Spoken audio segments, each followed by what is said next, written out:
일본 정부가 주요 7개국이 준비 중인 홍콩 국가보안법, 홍콩보안법 관련 공동규탄 성명을 주도하고 싶다는 의사를 적극 드러내고 있다. 앞서 일본은 미국과 영국, 캐나다, 호주 등이 주도한 4개국 공동성명에 불참 의사를 들이내며 중국과의 관계 유지에 힘을 쏟았는데 결국 안팎으로 따가운 시선을 견디지 못하고 내놓은 전략이라는 분석도 나온다. 11일 재팬타임즈와 지지통신 등에 따르면 아베 신조 일본 총리는 지난 10일 열린 의회에서 G7은 글로벌 여론을 이끌 임무가 있으며 일본은 홍콩의 일국양제한 국가 두 체제에 대한 성명 발표를 주도하기를 원한다고 말했다.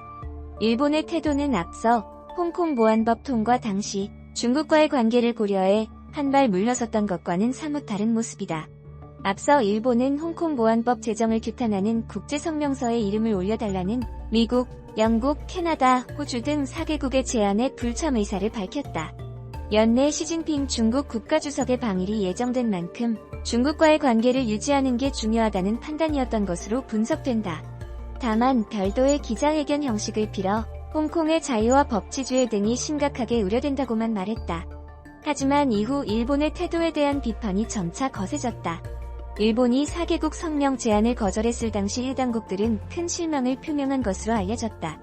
다만 스가 요시히데 관방장관은 각국이 일본의 대응을 높이 평가한다며 실망하는 목소리가 우리에게 전달됐다는 것은 전혀 사실이 아니다라고 부인했다.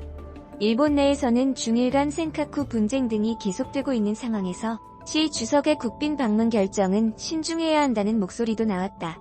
이 같은 상황에서 도널드 트럼프 미국 대통령이 한국과 호주, 러시아, 인도 등을 GT에 초대하겠다고 밝힌 것도 이번 결정에 영향을 미친 것으로 보인다. 일본은 아시아에서 유일하게 G7 참가국인데 자국의 존재감이 약화되는 것을 우려하고 있다는 것이다. 가나가와대 조교수이자 아시아 안보 전문가인 코리 월러스는 일본 정부는 그동안 중국과의 경제협력을 통한 경제적 이익을 보존하기 위해 미중 갈등에서 균형을 유지해왔다면서도 하지만 홍콩의 현 상황은 이를 공개적이고 직접적으로 진술하는 것을 피할 수 없게 만들었다고 말했다. 이에 일본 정부는 차라리 성명 준비 작업을 주도하며 전체적인 어감을 조정하는 등 역할을 할 것이라는 전망도 나온다. 미국 측에는 일본이 중국에 강하게 항의하고 있다는 것을 보여주는 반면 중국에도 절제하고 있다는 모습을 보여준다는 전략이라는 것이다. 현재 모테기 도시미스 일본 외무상은 다른 G7 내 외교장관들과 성명에 담길 내용을 조율하고 있는 것으로 알려졌다. 장바오이 홍콩 링난대 아시아 태평양 연구센터장은 아베 정권의 의도를 가늠하기는 어렵지만 일본은 미국을 만족시키는 방향으로 담화를 구체화하면서도 중국을 완전히 소외시키지는 않을 것이라고 설명했다. 또 여러 국가가 함께 규탄 성명을 내게 되면 G7이라는 배경에 가려져 중국의 분노가 분산될 것이란 기대감도 있을 것이란 분석이다. 월러스 교수는 G7은 일본에게 숫자상의 안도감을 준다며 유럽인들이 포함이 된다면 일본을 향한 어떤 피해도 최소화가 될 것이라고 말했다.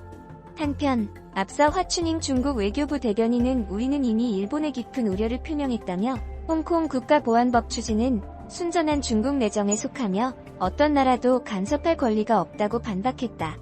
중국 관영 매체가 우한 종영사관 업무를 재개하기로 한 미국 정부의 결정에 대해 제발 바이러스를 달고 들어오지 말라는 네티즌의 반응을 제목으로 뽑아 보도하며 달갑지 않은 반응을 보였다.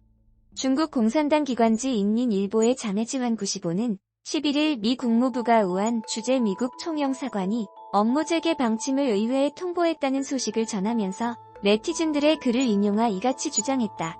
11일 미 국무부가 우한 주재 미국 총영사관이 업무 재개 방침을 의회에 통보했다는 소식을 전하면서 네티즌들의 글을 인용해 이같이 주장했다. 환95는 총영사관 업무 재개 소식에 중국 네티즌들은 환영하지 않는다는 반응을 보였다고 전했다. 신문에 따르면 한 네티즌은 미국인들은 중국에 오기 전에 우선 2주 동안 자가격리를 하고 우한에 도착한 뒤에는 다시 2주간 집중격리하기를 바란다. 절대 바이러스를 중국에 가지고 와서는 안 된다고 지적했다. 다른 네티즌은 우한은 아주 힘들게 정상 질서를 회복했는데 미국인들은 바이러스를 다시 돌려보내려고 하느냐. 필요 없다. 미국 스스로 바이러스를 퇴치한 뒤에 들어오라고 주장했다. 우한 주재 미국 총영사관은 오는 22일 업무를 재개할 방침이지만 상황에 따라 변동이 있을 수 있다고 주중 미국 대사관 측은 밝혔다. 앞서 미 국무부는 중국이 1월 23일 우한 봉쇄 조치를 취하자 다음날 총영사관 운영을 임시 중단한 데 이어 28일 우한에 전세기를 보내 자국민과 총영사관 직원들을 철수시킨 뒤 총영사관을 폐쇄했다. 중국 정부는 미국의 선제적인 철수와 총영사관 폐쇄에 대해 과도한 조치라며 강력 반발했다. 이후 영국, 일본, 프랑스 등 각국의 대탈출 행렬이 이어졌다. 한국시보는 또 코로나19와 홍콩 국가보안법 등을 이유로 연일 대중국 비난 공세를 펴는 마이크 폼페이오 미 국무장관에 대해서도 독설을 쏟아냈다. 신문은 폼페이오 장관은 중국 위협론을 주장하지만 세계에서 가장 많은 국가에 제재를 가하고 위협과 제재의 몽둥이를 휘두르는 것은 미국이라며 제재 외에 미국이 한 것이 무엇인지 기억하는 사람은 없을 것이라고 지적했다. 이어 미국이 중국을 향해 전면적인 전략적 압박을 가하는 것은 완전히 정치적 사심에 의한 것이라며 폼페이오 장관은 젖먹던 힘까지 짠의 반중 동맹을 만들려 하지만 이런 노력은 분명한 한계가 있다고 덧붙였다. 일본이 한국을 제외한 베트남 등 4개 국가의 입국 제한 완화를 검토 중인 것으로 알려졌습니다. 한국은 최근 사태에서 이미 국제적으로 방역 강국으로 인정받고 있어 이 같은 일본의 결정에 의문이 들지 않을 수 없는데요. 여기에는 일본의 숨겨진 계획이 있다고 합니다. 요미우리 신문에 따르면 일본 정부가 첫 입국 제한 완화 대상국으로 태국, 베트남, 호주, 뉴질랜드 4개국을 검토 중인 것으로 알려졌습니다. 일본 정부는 감염 확산 상황이 안정되고 있고 일본 기업인들의 왕래 재개 요구가 많았던 곳을 중점적으로 검토한 결과라고 전했습니다. 가장 눈에 띄는 점은 조기 입국 완화를 요청한 한국이 이번에 빠졌다는 것입니다. 신문은 일본 정부가 최근 한국에서 발생한 집단 감염 사례를 불안하게 바라보고 있다고 전했지만 방역 강국으로 인정받고 있는 한국을 제외한 것은 정치적 접근에 의한 판단이라는 것 말고는 달리 설명할 수 없습니다. 일본의 숨은 속내는 또 있습니다. 먼저 이번에 첫 입국 제한 완화 대상국으로 꼽은 베트남, 호주, 뉴질랜드는 일본과 밀접한 관련이 있는 국가들인데요. 환태평양 경제동반자협정으로도 불리는 TPP는 예외 없는 관세 철폐를 추구하는 FTA보다 높은 수준의 자유화를 목표로 하는 일종의 무역 동맹입니다. 정치적 경제적으로 일본과 아주 밀접한 이해관계가 있는 국가들입니다. 태국의 경우 일본의 동남아시아 시장 교두보로 오래전부터 다수의 일본 기업들이 포진해 있는 곳입니다. 이렇듯 일본은 동남아시아 시장에서 세력을 확장하기 위해 다양한 방법으로 계획을 실행하고 있습니다. 베트남 현지 매체 VN 익스프레스의 보도를 보면 일본은 최근 들어 베트남 기업들의 지분을 엄청나게 매입하고 있습니다. 베트남 기획투자부에 따르면 올해 1월부터 4월까지 일본의 베트남 기업 지분 인수 금액은 7억 4,300만 달러로 해외 국가들 가운데 1위를 차지했습니다. 주로 호찌민시에 본사를 둔 베트남 우량 기업들의 지분 인수를 집중적으로 노렸습니다. 하지만 일본은 성급하고 무리하게 베트남 시장 공략에 나섰다가 제동이 걸렸습니다. 일본의 과도한 지분 매입 증가를 우려하는 목소리가 베트남 정계에서 나오기 시작했고 자칫 일본의 먹잇감이 될까 염려하고 있는 상황입니다. 응우엔 티엔 록 베트남 상공회의소 회장은 외국 기업과 투자펀드가 베트남의 부동산 기업과 소매기업, 지분 투자를 검토하고 있는데 이들 중 상당수가 어려움에 직면해 파산 직전까지 와 있다고 우려했습니다. 그는 최근 회의에서 응우엔 수원 푹 총리에게 일시적으로 외국인의 베트남 기업 지분 인수를 중단해 달라고 청원하기도 했습니다. 존 토한 기획투자부 외투기관장도 불과 2달 전 이 점을 경고했다. 정부가 기업을 보호하기 위해 다른 나라들이 취한 조치들을 참고해야 한다.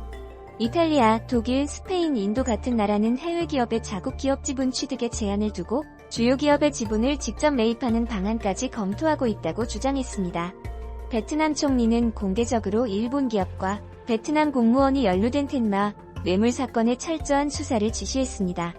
텐마 뇌물 사건은 일본의 플라스틱 제조업체 텐마의 베트남 자회사 텐마 베트남이 약 2,500만엔 규모의 뇌물을 베트남 세무 공무원들에게 제공한 뇌물수수 사건입니다.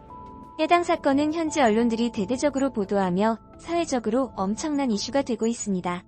현재 베트남 세무당국은 텐마 베트남이 세금 포탈을 목적으로 관할 세무 공무원들에게 뇌물을 공여했다는 혐의를 확인하기 위해 조사하고 있는 것으로 알려졌습니다. 일본이 간과하고 있는 사실이 하나 있습니다. 바로 오랜 시간 동안 뿌리를 내린 한국 기업들인데요. 베트남은 엄청난 규모의 청년 일자리를 한국 기업들에 의존하고 있습니다.